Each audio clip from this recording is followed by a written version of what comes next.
Yang saya hormat Bapak Prof. Dr. Bapak Dr. Islam yang hormat yang kami banggakan pada hari ini adalah Bapak Prof. Dr. Agudi Yaakob. Beliau datang ke sini selama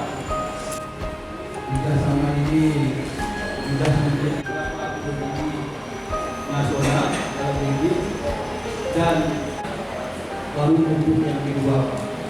Yang pertama kami juga dalam ini akan mengucapkan Bapak Ketua Yayasan beserta seluruh jajarannya memberikan kesempatan dan kesempatan bisa melakukan aplikasi pembelian bangsa Malaysia dalam rangka internasional untuk demokrasi dan tertib dan Pak Ketua Aceh sebuah lembaga 60,000 lebih dengan jumlah dosen sekitar 40,000 lecture yang dibawahi oleh lembaga layanan perguruan tinggi yang teragregasi dengan yang pertama regulasi terbaru agregasi untuk di provinsi wilayah sekarang ini adalah bagaimana nanti perguruan tinggi ada aksinya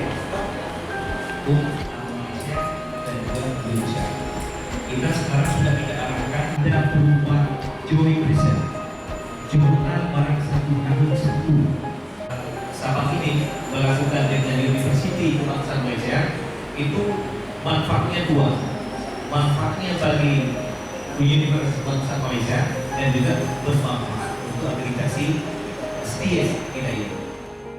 Mudah-mudahan acara pada hari ini akan menjadi perintis untuk lebih banyak lagi acara-acara. Banyak lagi yang akan saya sampaikan. Saya rasa untuk sekarang saya berhenti di sini dulu. Sekali lagi saya ucapkan terima kasih bagi rakan-rakan yang kemarin atas adik dan ibu besar cabarannya, besar pengharapan kami, insyaAllah kita sama-sama lakukan pada tempoh kami berada di sini kita dapat merintis peluang yang lebih baik untuk berbesar. Semua ini dari pejabat pendidikan besar Bapak Dr. Yasan atas seriusnya kepimpinan institusi ini dalam ingin membangunkan makin lama makin tak diperlukan. Kenapa?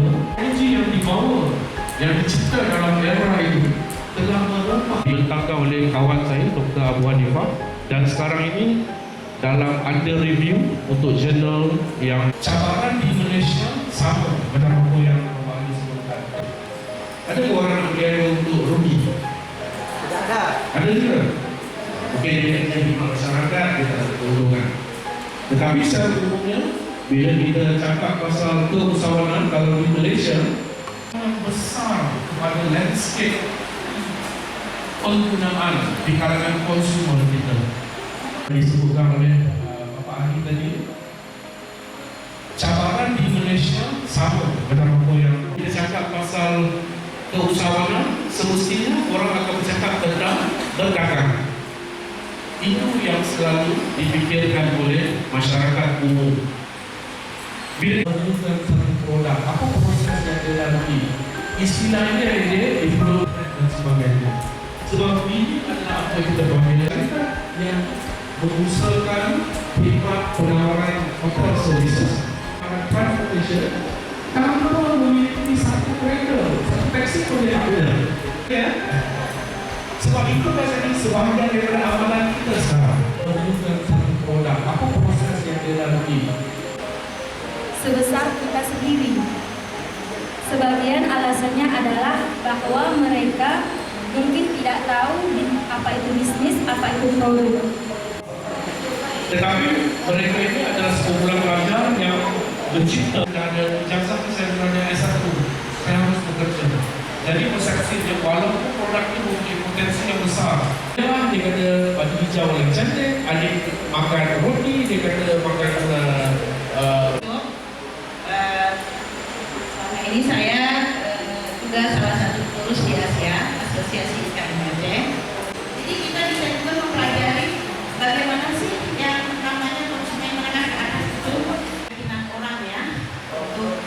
mereka yakin dengan produk yang akan kita hasilkan.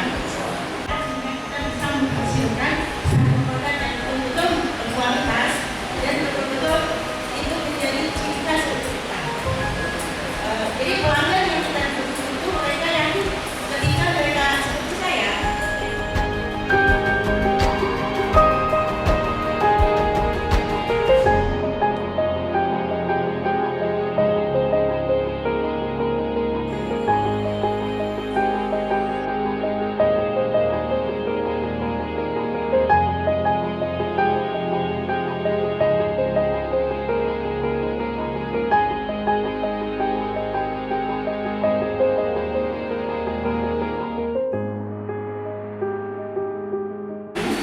menjadi satu peluang yang boleh membimbing ahli-ahlinya menjadikan idea tadi. Ini yang Anda boleh fikirkan sebagai mahasiswa misalnya, apa masalah yang Anda dapati?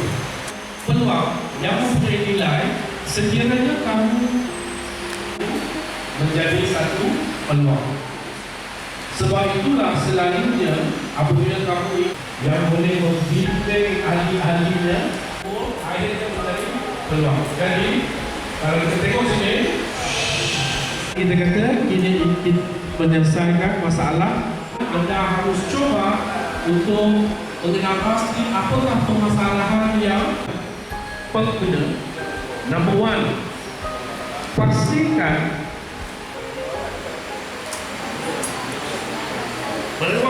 WhatsApp perlu dibayar tak? Untuk package mencipta satu produk ataupun servis. Dulu tukar baju dulu, naik mobil pergi ke kedai aku minyak kereta yang servis menghantar makanan. Bosan semua berkurangkan. Lihat bagaimana sekarang. Sini ada rendang ya, rendang ayam, rendang daging. Akhirnya harus dimasak sampai benar-benar betul. Selanjutnya kita akan pakai periuk yang biasanya dengan gula dapur kepada gas atau tak seraya. Untuk memudahkan cerita datang dalam bentuk ini. Ramai kata, oh mungkin sebab ini packagingnya berbeza dan sebagainya. Komplit saya tulis. Apabila Anda membeli botol sebesar ini, bila Anda minum, adakah kamu selalu minum habis satu botol? So apa yang berlaku? Berlaku pembaziran air.